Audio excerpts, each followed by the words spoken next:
we, Dad? Asked Patrick as they reached the bottom of yet another hill.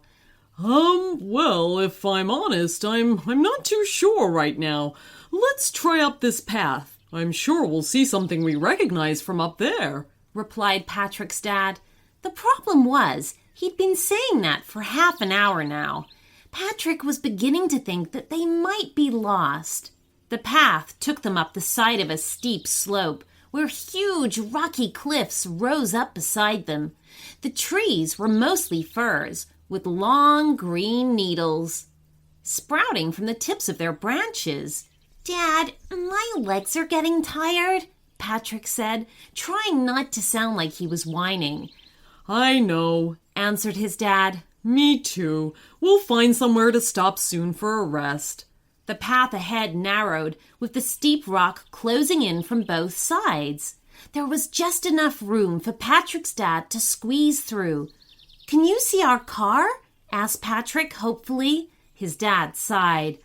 No, just another valley. It must be the next valley after this one. They plodded along the track a little further and found a grassy bank to sit on. Patrick was so relieved to stop walking for a bit. He took a big swig of water from his bottle, then lay back on the grass. Hey, Dad, he said, looking upwards. Why are the leaves of that tree brown? Oh, yeah, said his dad. That's strange. He stood up and reached up to one of the lower branches and plucked off a leaf. And then he did something really bizarre. He licked it. Dad, why are you licking a leaf? Patrick asked, all confused. And then, to Patrick's complete astonishment, his dad bit off half of it. Patrick thought his dad had gone mad. Maybe they'd walked too far under the warm sun. But then his dad reached up and plucked another one and offered it to Patrick. Go on, he said. Try it. So Patrick did. It's chocolate, said Patrick with a broad grin. The leaves are chocolate. Yeah, look at this, said his dad, now inspecting the tree trunk. He dug his fingers into the bark and pulled off a gooey chunk. The tree trunks are made of marshmallow. Patrick was very pleased to hear this and was instantly enjoying a taste for himself. But this isn't normal, is it, Dad? Asked Patrick between mouthfuls. Nope, not normal at all, his dad agreed. Come on, let's keep moving and see if we can work out where we are.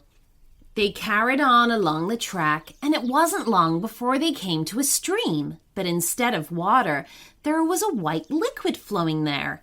Is that milk? Asked Patrick. His dad bent down for a closer look. How weird, it is milk, he confirmed. Chocolate leaves, marshmallow trees, streams of milk, said Patrick. What a crazy place this is. They decided to carry on. Soon they came to a place where many of the marshmallow trees had been chopped down, and then further still, they arrived at the entrance of a large cave. Just outside the cave was an enormous cooking pot stood over a fire. The pot was even taller than Patrick's dad. A short distance from the pot was a stack of the marshmallow tree trunks, stripped of their leaves, which were themselves in a pile beside the trunks. What is this place, Dad? Asked Patrick. I'm not sure, his dad replied. Maybe we should stay out of sight until we know what's going on. So the pair of them ducked behind the stack of marshmallow tree trunks and waited. They didn't need to wait long. Within moments, big, heavy footsteps could be heard coming along the path from the direction of the stream. Patrick had to cover his mouth with his hand when he saw what was coming to stop himself from crying out. For there, right before them, was a giant. He had a big, bushy beard and a bald head, and wore clothes made from badly stitched-together animal skins. In his hand, he was carrying a huge bucket. Patrick and his dad watched as the giant marched straight up to the cooking pot and poured the contents of the bucket inside. It looked like milk from the stream. Suddenly, the giant stopped and sniffed the air. Fee, fi, fo, fell. What on earth's that funny smell? Said the giant in a big, booming voice. I think he's talking about you, Dad, whispered Patrick.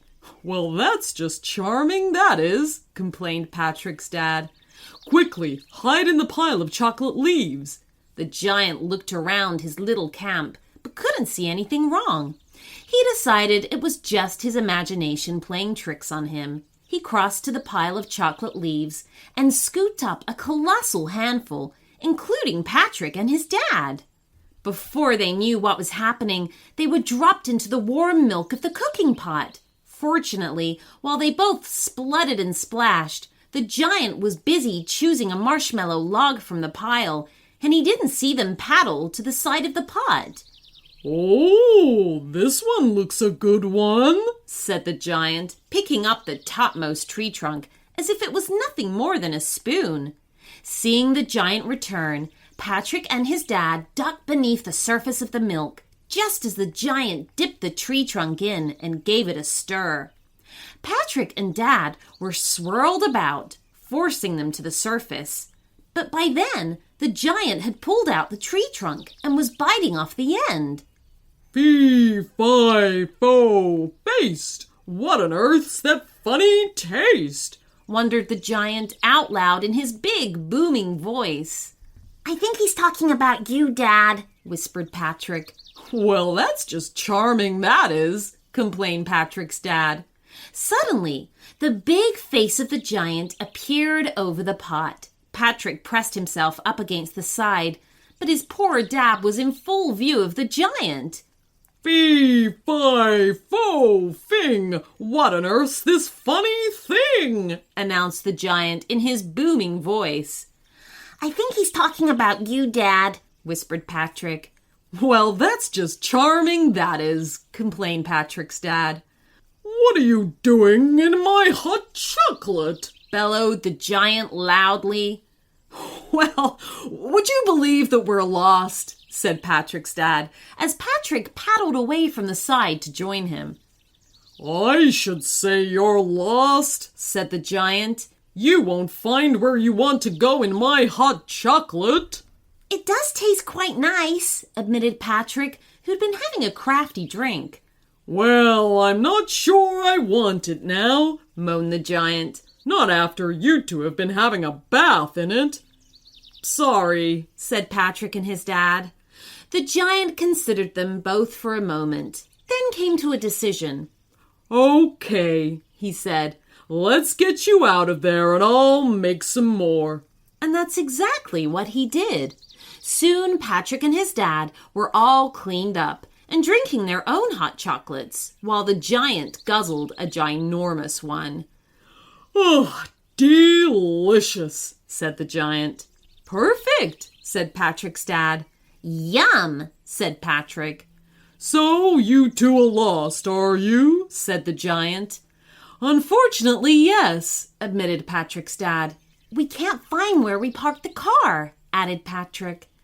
Well, perhaps I can help, said the giant. He put down his massive mug and scooped up Patrick and his dad before striding up the rocky hillside. Higher and higher he climbed, covering the distance easily, until he was almost as high as you could go. Can you see your car from here? The giant asked. Patrick and his dad stared all around them, until excitedly Patrick began pointing. There it is, he shouted, but it's miles away. Don't you worry about that, said the giant. He began climbing back down the rocky hillside and crossing the smaller hills and valleys until eventually they arrived in the trees next to where the car was parked. Patrick looked up and saw that all the trees had dark green needles again, not a single chocolate leaf in sight. Huh, thank you very much, said Patrick's dad gratefully. My pleasure, said the giant, and with a wave he was off, swallowed up by the forest. Come on, Patrick, said his dad. Let's go home. But as they were climbing into the car, he noticed Patrick was holding something in his hand. What have you got there? he asked. Patrick uncurled his hand to reveal a seed pod in a crispy sugar-coated shell. "It's from one of the marshmallow trees," explained Patrick. "I thought I might have a go at growing one." Patrick's dad licked his lips. "Now that, Patrick, sounds like a very good idea." The end. So that you don't miss a single episode, just click that subscribe button.